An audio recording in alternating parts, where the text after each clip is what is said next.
nhiều phụ ăn ní có rồi chị mặc bài đẹp bông ồn rồi chị về thở kia cho mùi nằngรูปมนต์ได้ยังทวក្នុងវីដេអូហ្នឹងណារូបមន្តហ្នឹងគឺខ្ញុំប្រើទឹកប្រឡាក់សាច់ហាក់ហេងយើងហ្នឹងពីស្ទាបាយជាមួយនឹងទឹកហេកោះកុងពីស្ទាបាយលាយកូចូលគ្នាសតយើងទុកបន្លែសិនបន្តមកទៀតចាប់ដើមដាក់ងាវយើងអាំងទៅសម្រាប់រយៈពេលអាំងហ្នឹងអត់យូរទេបងប្អូនតែតាមមកជំងងាវដែរទេហើយយើងប្រែវាមកត្រឡប់ហើយវាចាប់តាមហើបមកបាត់ហើយអញ្ចឹងយើងអាចដាក់ទឹកសោះក្នុងរូបមន្តរបស់យើងចូលតែមុននឹងខ្ញុំដាក់ហ្នឹងគឺខ្ញុំប្រើប៊ឺសាបបៀកជាមួយនឹងងាវយើងសិនណាហើយបន្តមកទៀតគឺចាក់ជាមួយនឹងទឹកសោះយើងចូលតែម្ដងទឹកសោះដែលបានធ្វើមុនហ្នឹងរសជាតិរបស់វាគឺមកជូរហើយនឹងអែមប្រៃឡំឡំនិយាយទៅគឺឆ្ងាញ់ហ្មងតោះពីយើងដាក់បានទឹកសោះហើយយើងចាប់ដើមដាក់ជាមួយនឹងខ្ទឹមស្លឹកខ្ទឹមជាមួយនឹងខ្ញុំលាយជាមួយប្រេងតិចដែរ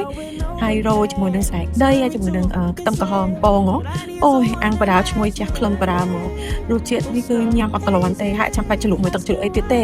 ចុកតែសាពីញ៉ាំទៅគឺឆ្ងាញ់ខ្លាំងណាស់រសជាតិគឺត្រូវគ្នាខាំទៅស្រួយជាមួយស្បែកដីជាមួយខ្ទឹមលីងជាមួយជីហ្នឹងណាបងប្អូនបើសិនជាបងប្អូនធ្វើច្រើនណាងាវច្រើននេះគឺគុណគ្រឿងរូបមន្តដែលខ្ញុំបង្ហាញក្នុងវីដេអូហ្នឹងគុណឡើងធ្វើតាមនឹងបានណាហើយបើសិនជាបងប្អូនតម្រូវការជឿទៅលើទឹកប្រឡាក់សាច់ទឹកកាពិទឹកប្រហុកហើយជាមួយនឹងទឹកប៊ឺម៉ារិកនិងទឹកត្រីកោះកុងខាងយើងអាចឆាតមកពេកនេះផ្ទាល់បានណា